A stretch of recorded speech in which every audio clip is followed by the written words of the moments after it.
ఇలా లాస్ వచ్చిందండి అని అనుకుంటారు కదా. సో అంటే వాళ్ళు ఏమనుకుంటారంటే దేవుడు మేము మంచోళ్ళం కాబట్టి మాకు మంచి చేశారు అనుకుంటున్నారు.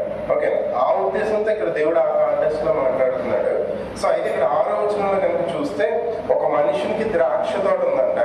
ఆ ద్రాక్ష తోటలో అంజూరపు చెట్టు ఒకటి నాటాడట.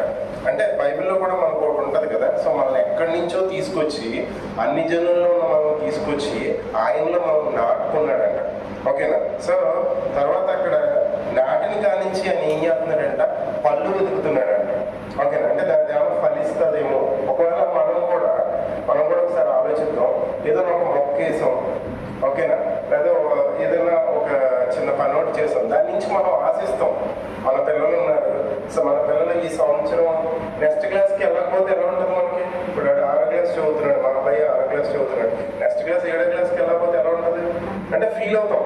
అంటే మనం కొంత ఎక్స్పెక్ట్ చేస్తాం. ఇప్పుడు అలాగే ఒక మొక్క తీసుకొచ్చాం, ఆ మొక్క ఎదగట్లా, నీళ్ళేస్తున్నాం, దానికి కాయలు రావట్లా, ఓకేనా, లేదా దానికి పువ్వులు పూయట్లా. సో అప్పుడు మనం ఏమనుకుంటాం, ఈ మొక్క పీకేసి ఇంకో మొక్క వేద్దాం అనుకుంటాం.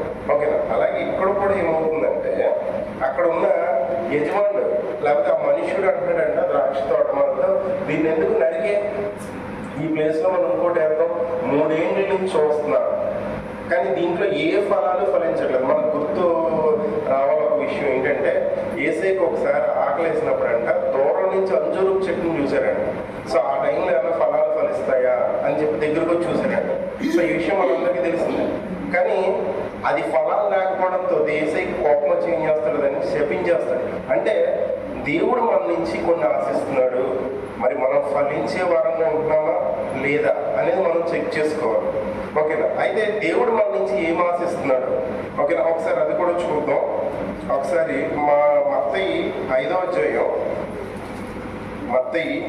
అధ్యాయం ఏం ఆశిస్తున్నాడో ఇక్కడ చెప్తున్నాడు.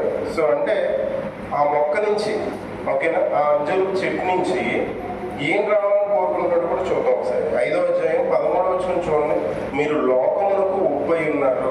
ఉప్పు నిస్సారమైతే అది దేని వల్ల సారం పొందును, అది బయట పారవేయబడి మనుషుల చేత త్రొక్కబడికే కానీ మరి దేనికి పనికిరాదు. అంటే మనం ఎలా ఉండాలని కోరుకుంటున్నాడంటే దేవుడు మన నుంచి కూడా ఒక ఫలాన్ని ఆశిస్తున్నాడంట. ఆ ఫలం ఎలా ఉండాలనుకుంటున్నాడంట, మీరు లోకానికి ఉప్పై ఉన్నారు. ఓకేనా. లోకానికి ఉప్పై ఉన్నారు అనే మాట ఎందుకు ప్రస్తావించాడంటే, సో ఇక్కడ మనకు ఆల్రెడీ తెలిసింది ఉప్పు గురించి మనకు బాగా తెలుసు. సో కూరల్లో అన్నీ వేసుకున్న దాని వేరు, అంటే మనం కారం ఎక్కువైనా తినగలం, పసుపు ఎక్కువైనా తినగలం. ఓకేనా. ఉప్పు లేకపోతే